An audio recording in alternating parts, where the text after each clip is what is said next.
நம்மில் பலருக்கும் இருக்கிற மிகப்பெரிய கனவு என்னங்க? ஒரு சொந்த வீடு வாங்குறது இல்லையா? அதுக்காக 50 லட்சமோ இல்ல 1 கோடியா கூட செலவு பண்ண நாம தயாரா இருப்போம். ஆனா அப்படிப்பட்ட நம்ம கனவெல்லாம் நிஜமாகும் போது நாம எவ்வளவு கவனமா இருக்கணும், அதுக்கு என்னென்ன டாக்குமெண்ட்ஸ் எல்லாம் செக் பண்ணணும், அதை பத்தின ஒரு சூப்பரான தெளிவான விளக்கத்தை தான் நாம எப்ப பார்க்க போறோம். இப்போ நான் உங்ககிட்ட ஒரு கேள்வி கேட்கிறேன்.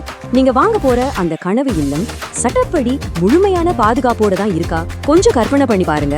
ரொம்ப ஆசையா ஒரு வீட்டை பார்த்து உங்க சேமிப்பெல்லாம் ஒன்னா சேர்த்து பெரிய தொகையை அட்வான்ஸா கொடுத்துடுறீங்க. அப்புறம் பேங்க்ல போய் ஹோம் லோன் கேட்கும்போது, சாரி சார், ஒரு முக்கியமான லீகல் டாக்குமெண்ட் மிஸ்ஸிங், அதனால உங்க லோன் ரிஜெக்டட் அப்படின்னு சொன்னா உங்களுக்கு எப்படி இருக்கும்? மனசே உடைஞ்சிடும்ல. இது நினைச்சு பார்க்கவே பயமா இருக்குல்ல? ஆனா இதுதான் பல பேருக்கு நடக்கிற நிதர்சனமான உண்மை. ஒரே ஒரு சட்ட ஆவணம், ஜஸ்ட் ஒன்னு சரியில்லைன்னா கூட பேங்க் லோன் கேன்சல் ஆயிடும். நீங்க கொடுத்த அட்வான்ஸ் பணத்தை அவங்க திருப்பி தரமாட்டாங்க. உங்க வாழ்நாள் சேமிப்பே கோர்ட் கேஸ்னு அப்படியே முடங்கிடும். அதை விட பெரிய ஷாக் என்ன தெரியுமா? சரியான அப்ரூவல் இல்லைன்னா அந்த பில்டிங்கே அரசாங்கத்தால இடிக்கப்படுறதுக்கு கூட வாய்ப்பு இருக்கு. சரி, இந்த மாதிரி நிலைமை நமக்கு வராம இருக்கணும்னா என்ன பண்ணணும்? ஒரு 4 முக்கியமான செக்லிஸ்ட் இருக்குங்க. 1, அந்த இடத்தோட உரிமை வரலாறு. 2, வரி மற்றும் ஓனர்ஷிப் சான்றுகள். 3, ரேரா மற்றும் அரசு அங்கீகாரம். அப்புறம் 4வது தடையின்மை சான்றுகள்னு சொல்லப்படுற NOC. Hello everyone, welcome to Connect and Build. We're so excited to have you here. Sit back, relax, and enjoy the video. Let's get started.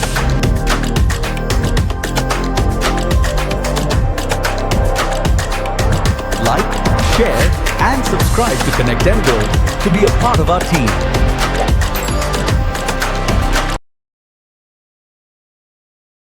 இதுல நாம முதல்ல பார்க்க போற விஷயம் 30 வருட உரிமை வரலாறு.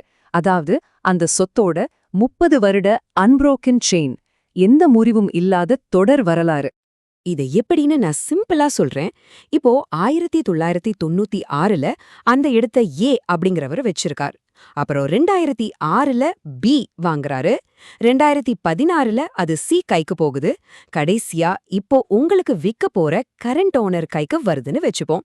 நீங்க வாங்கும்போது இந்த கடந்த 30 வருஷத்துல கைமாறின எல்லாத்துக்கான தொடர்ச்சியான எந்த முறிவும் இல்லாத தாய் பத்திரம், அதாவது லிங்க் டாக்குமெண்ட்ஸ் பக்காவா இருக்கான்னு கண்டிப்பா செக் பண்ணணும். இங்க ஒரு கோல்டன் ரூல் இருக்குங்க. லிங்க் டாக்குமெண்ட் மிஸ்ஸிங்னா தயவு செஞ்சு அந்த இடத்த வாங்கவே வாங்காதீங்க. ஈசில, அதாவது வில்லங்க சான்றுல கரண்ட் ஓனர் பேர் இருக்கலாம், ஆனா ஒரிஜினல் லிங்க் டாக்குமெண்ட் இல்லைன்னு வச்சுக்கோங்க.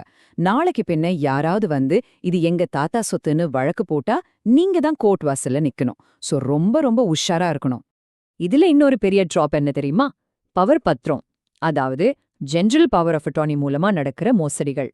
ஒரிஜினல் ஓனர் வெளிநாட்டுல இருப்பார், இங்க ஒருத்தருக்கு பவர் கொடுத்திருப்பார். ஆனா அந்த ஒரிஜினல் ஓனர் இறந்துட்டாலோ இல்ல அந்த பவர் பத்திரத்தை ரத்து பண்ணிட்டாலோ அந்த நிமிஷமே இங்க இருக்கிற ஏஜென்ட் வச்சிருக்கிற பவர் பத்திரம் செல்லா காசாயிடும். அப்போ இதுல இருந்து எப்படிப்பா தப்பிக்கிறதுன்னு கேக்குறீங்களா? நீங்க ஒருவேளை பவர் பத்திரம் மூலமா நிலம் வாங்குறீங்கன்னா ரெஜிஸ்ட்ரேஷன் பண்ற அன்னைக்கு அந்த ஒரிஜினல் ஓனர் உசுரோட தான் இருக்காருன்னு உறுதிப்படுத்த கட்டாயமா ஒரு லைஃப் சர்டிபிகேட், அதாவது உயிர்வாழ் சான்றிதழை கேட்டு வாங்குங்க. இது உங்களை பெரிய சிக்கல்ல இருந்து காப்பாத்தும். இப்போ 2வது செக்லிஸ்டுக்கு வருவோம். வரி மற்றும் உரிமை சான்றுகள். நம்ம கையில இருக்கிற பத்திரத்துல ஓனர் பேர் இருந்தா பத்தாது. அரசாங்கத்தோட ரெக்கார்ட்ல உண்மையில யார் பேர் இருக்குறங்கிறத நாம செக் பண்ணணும். அதுக்கு நாம என்னென்ன டாக்குமெண்ட்ஸ் பார்க்கணும்னா, நேரா தாசில்தார் ஆஃபீஸ்க்கு போய் பட்டா, சிட்டா, அப்புறம் DSLR, அதாவது மியூட்டேஷன் சர்டிபிகேட்னு சொல்வாங்க. இதுல எல்லாம் பெயர் மாற்றம் சரியா நடந்திருக்கான்னு பார்க்கணும். அது மட்டும் இல்லாம ப்ராப்பர்ட்டி டாக்ஸ், அதாவது சொத்து வரி ரசீது, காலி மனையா இருந்தா வேக்கண்ட் லேண்ட் டாக்ஸ் ரசீது, இதெல்லாம் வெரிஃபை பண்ண வேண்டியது ரொம்ப ரொம்ப முக்கியம். ஏன் இந்த வரி ரசீதுகள் அவ்வளவு முக்கியம் நினைக்கிறீங்க? நீங்க நிலம் வாங்குறதுக்கு முந்தின நாள் வரைக்கும் அந்த விக்கிற ஓனர் சொத்து வரியோ காலிமனை வரியோ கட்டலன்னு வச்சுக்கலாம். நீங்க நிலத்தை வாங்கினதுக்கு அப்புறம் அந்த பல லட்சம் ரூபாய் வரி பாக்கிய அபராதத்தோட சேர்த்து நீங்க தான் கட்ட வேண்டிய நிலைமை வரும். உங்க பணத்தை ஏன் நீங்க தண்டமா ஆழணும் சொல்லுங்க.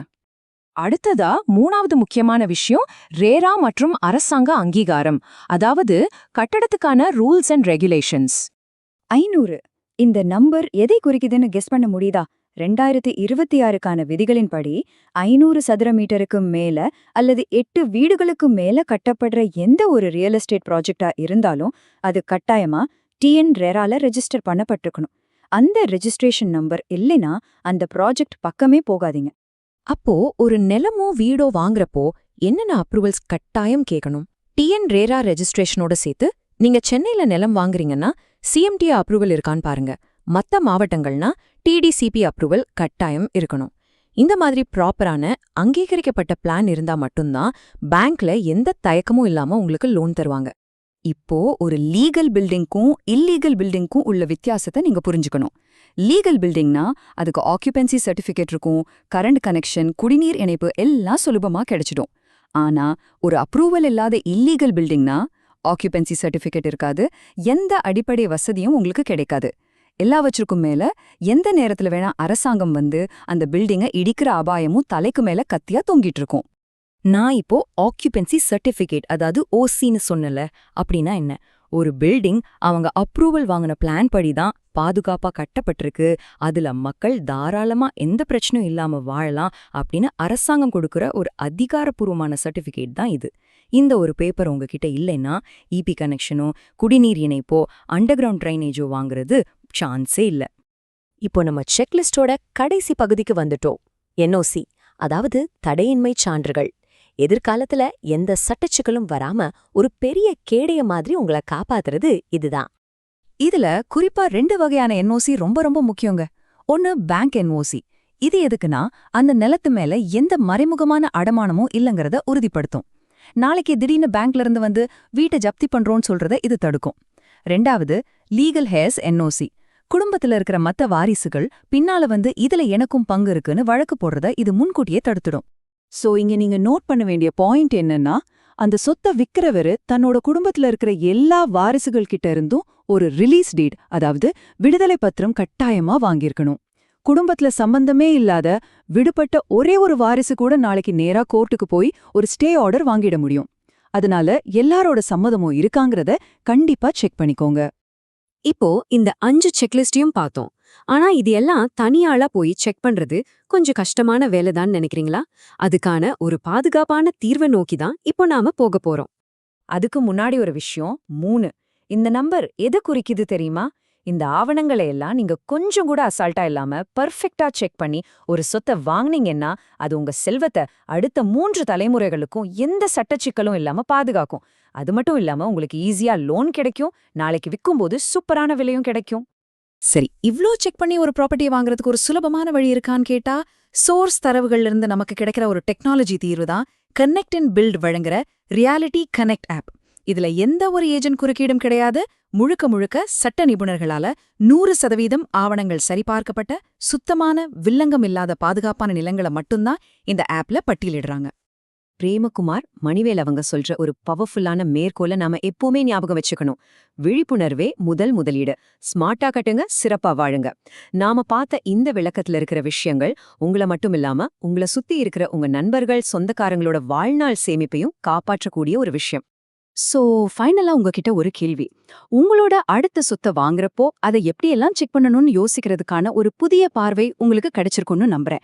இனிமேல் வெறும் பில்டிங்கோட வெளி அழக மட்டும் பார்க்காம அந்த பேப்பர்கள்ல மறைஞ்சிருக்க முழுமையான சட்டப்பூர்வமான உண்மைகளுக்கே ஃபர்ஸ்ட் ப்ரெஃபரன்ஸ் கொடுப்பீங்க தானே? நல்லா சிந்திங்க, பாதுகாப்பா முதலீடு பண்ணுங்க.